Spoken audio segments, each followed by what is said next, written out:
ஆன்மீகம் என்னைக்குமே அறிவியலை கிண்டல் பண்ணாது. ஆனா சயின்ஸ் வந்து ஆன்மீகத்தை கிண்டல் பண்ணிக்கிட்டே இருக்குங்களா. அது சயின்ஸோட புத்தி கிடையாது. அந்த சயின்ஸை கையில வச்சுட்டு இருக்கவங்களுடைய நீங்க தான் என்ன சொல்லிட்டீங்க, நாங்க பிலீஃப் சிஸ்டம்னு சொல்லிட்டீங்க. ஆன்மீகம்ன்றதே நம்பிக்கைன்னு சொல்லிட்டீங்க. சயின்ஸுக்கும் நம்பிக்கைக்கும் சம்பந்தம் கிடையாது. நாங்கெல்லாம் ஆதாரத்தின் அடிப்படையில் உருட்டுகிறோம்னு சொல்லிட்டீங்க. நீங்க உருட்டிட்டு இருங்க.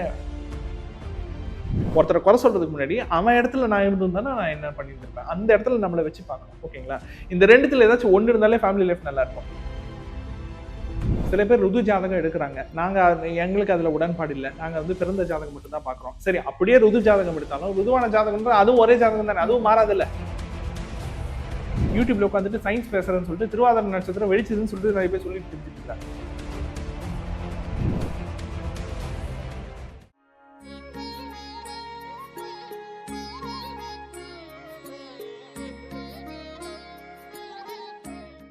ஸ்ரீ வாராகி டிவி நேயர்கள் எல்லாத்துக்கும் வணக்கம். எனக்கு நிறைய டவுட் இருக்கு. பட் வந்து அதுக்கு ஏன்னா ஒரு காரணங்கள் இன்னும் தெரியல அப்படின்னு சொல்லிட்டு நிறைய பேத்துக்கு நிறைய விஷயங்கள் இருக்கும். அது மாதிரி தான் எனக்கும் நிறைய விஷயங்கள் வந்து டவுட்டாவே இருக்கு. ஸோ அந்த விஷயத்த சூப்பரா தெளிவா நமக்கு சொல்றதுக்கு தான் ஒரு சூப்பரான கெஸ்ட் நம்ம கூட இருக்காங்க. டிஎன்ஏ விஷால் சார் அவர்கள் வெல்கம் பண்ணிடலாம். வணக்கம் சார். வணக்கம் சார். நான் நிறைய பேர் வந்து நான் சொல்லி கேள்விப்பட்ட ஒரு விஷயம் வந்து, அது படங்களாகட்டும், இல்ல சில பேர் வீட்ல ஆகட்டும் வந்துட்டு, இந்த அவங்களோட வாழ்க்கை வந்து அவங்க ஹஸ்பண்டோ, அவங்க ஒய்ஃபோ வந்துட்டு ஏதோ ஒரு விஷயங்கள் பண்ணி சாதிச்சுட்டாங்கன்னா, பரவால்ல நம்ம வீட்டுக்கு வந்த நேரம் ஒரு நல்ல விஷயம் நடந்திருக்குன்னு சொல்லுவாங்க. சில பேர் வந்து ஏதோ ஒண்ணு நடந்துச்சுன்னா, "ச்சீ இவள எதுக்குடா நம்ம கல்யாணம் பண்ணிட்டு வந்தோம்? இவங்கள ஏன்டா கல்யாணம் பண்ணிட்டு வந்தோம்? என் நேரமே சரியில்ல.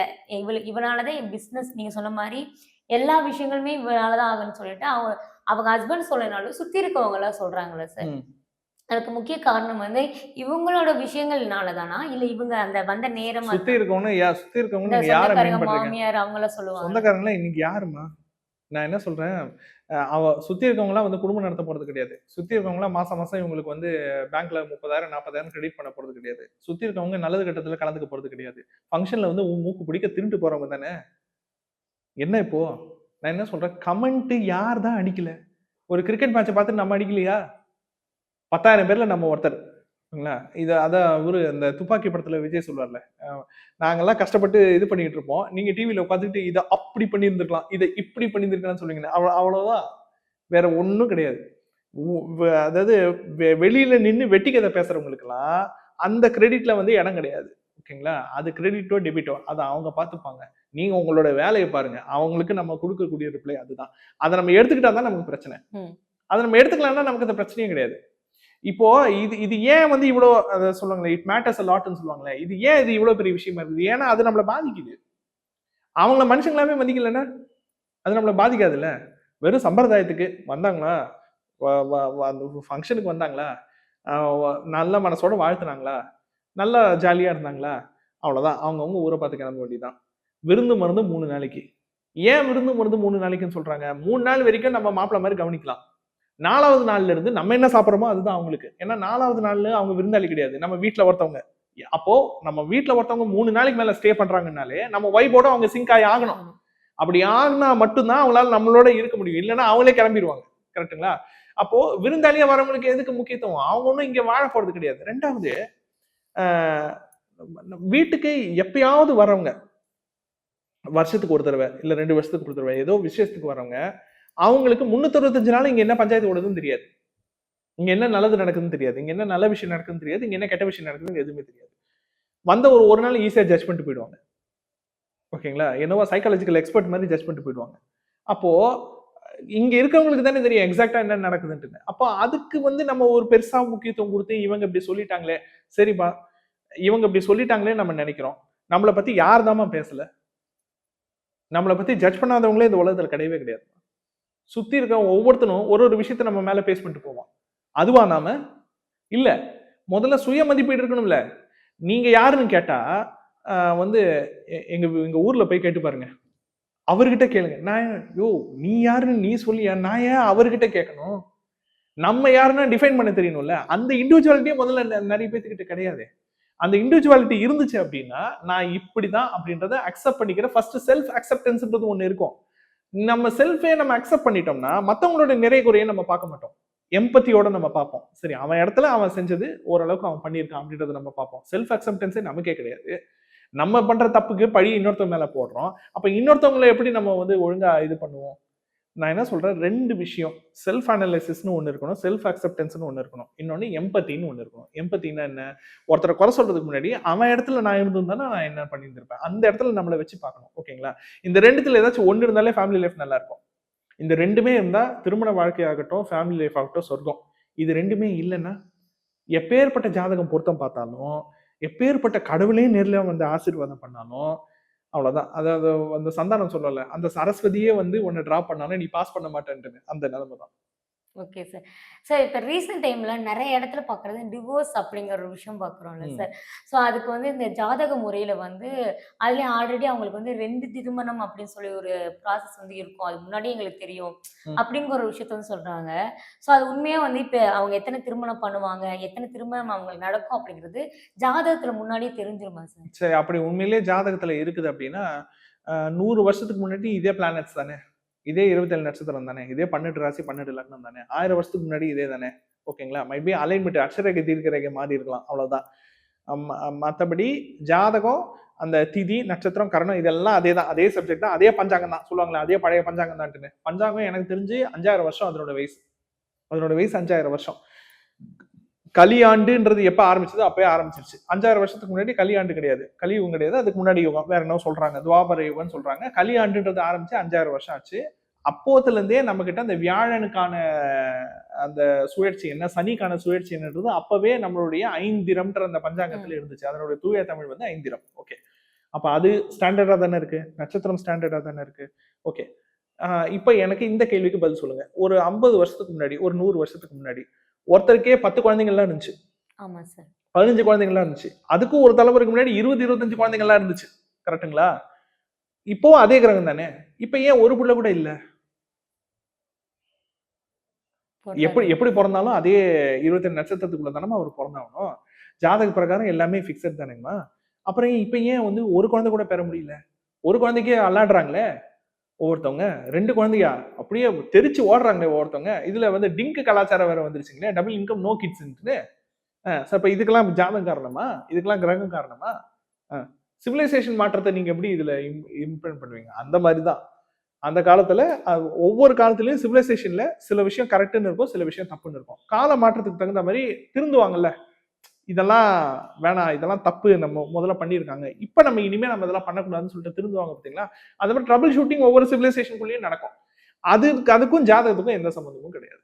ம். ஓகேங்களா? 2வது ஜாதகத்துல ஒருத்தருக்கு ஒரு கல்யாணம், ஒருத்தருக்கு 2 கல்யாணம், அதாவது லிமிட்ஸ் இருக்குது, அது வேற. அதாவது 2வது திருமணத்துக்கான அனுமதி இருக்குது அப்படின்றது வேற. ஓ! 2வது திருமணம் செய்வதற்கான அனுமதி இருக்குது அப்படின்றது வேற.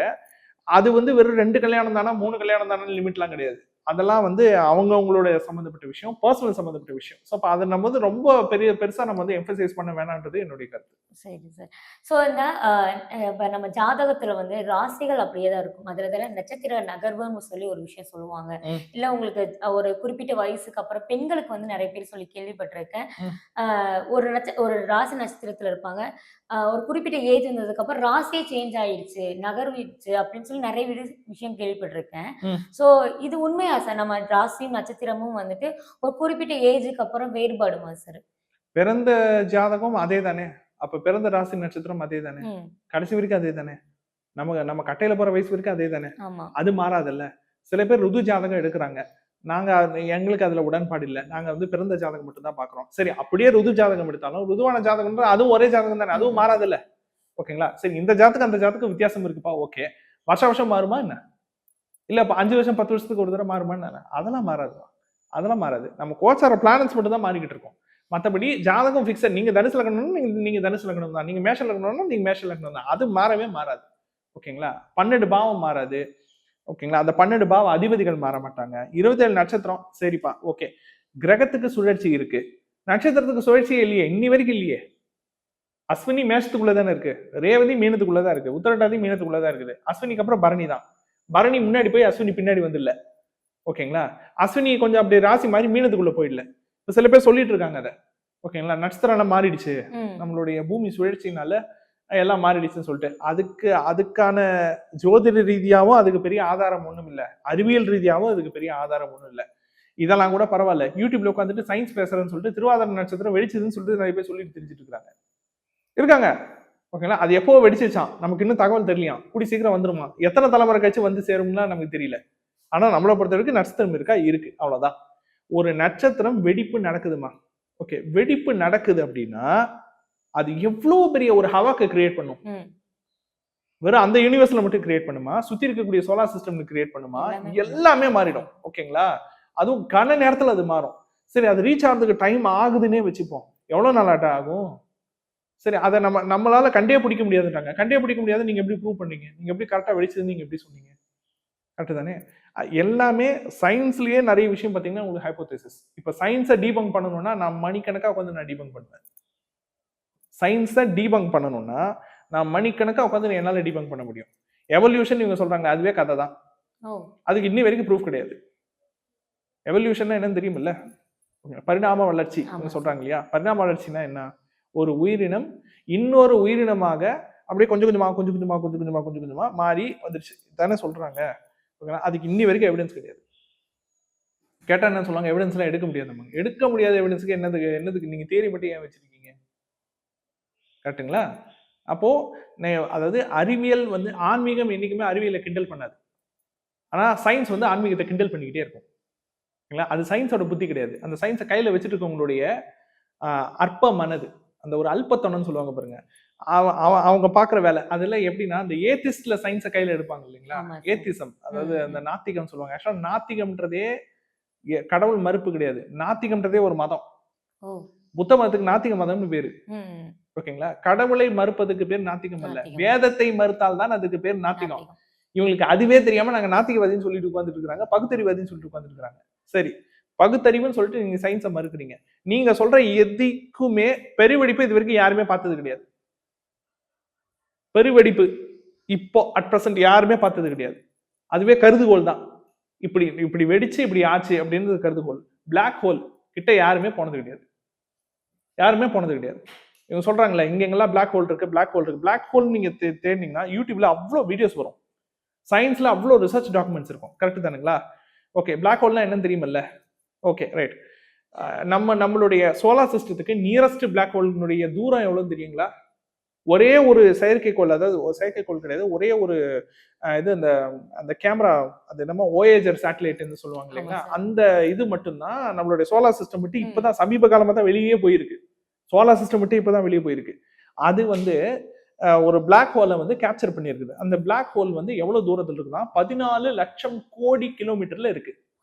14 லட்சம் கோடி கிலோமீட்டர்ல பிளர்ரா இருக்குது. அது பிளாக் ஹோலா என்னன்னே தெரியாது. இவங்க என்ன பண்றாங்க? அதுக்குள்ள போனா அந்த வடிவல் சொல்லுவாங்க பாருங்க, அதுக்குள்ள போனா இழுத்துக்குமா, வேற டைமென்ஷனுக்குள்ள போயிருவோமா, இந்த சொல்ற திடீர்னு பொருள்லாம் சாய்தான், உருளுதான், தேய்தான்ற மாதிரி கதையா யூடியூப்ல கதையா நெட்ல போட்டு தள்ளி இருந்தாங்க. இது வரைக்கும் ஒரு பிளாக் ஹோல்குள்ள நீங்க போயிருக்கிறீங்களா? இல்ல. எது ஸ்பேஸ் ஷிப்பாவது போயிருக்குதா? இல்ல. படம் தான் எடுத்து வச்சிருக்கு சயின்ஸ் ஃபிக்ஷன்ற பேர்ல. அது ஃபிக்ஷன். ஓகேங்களா? அப்புறம் எப்படி நீங்க இவ்வளவு பேசுறீங்க? சயின்ஸ்ன்ற பேர்ல இவ்வளவு பேசிட்டு இருக்கீங்க. ஒரு எவிடன்ஸ் இல்ல. ஒரு எவிடன்ஸ் இல்லாம நீங்க இவ்வளவு பேசுறீங்கல்ல? அப்ப நம்பிக்கையின் பேர்ல நாங்க என்ன பேசினா உங்களுக்கு என்ன? நீங்க தான் என்ன சொல்லிட்டீங்க? நாங்க பிலீஃப் சிஸ்டம்னு சொல்லிட்டீங்க. ஆன்மீகம்ன்றதே நம்பிக்கைன்னு சொல்லிட்டீங்க.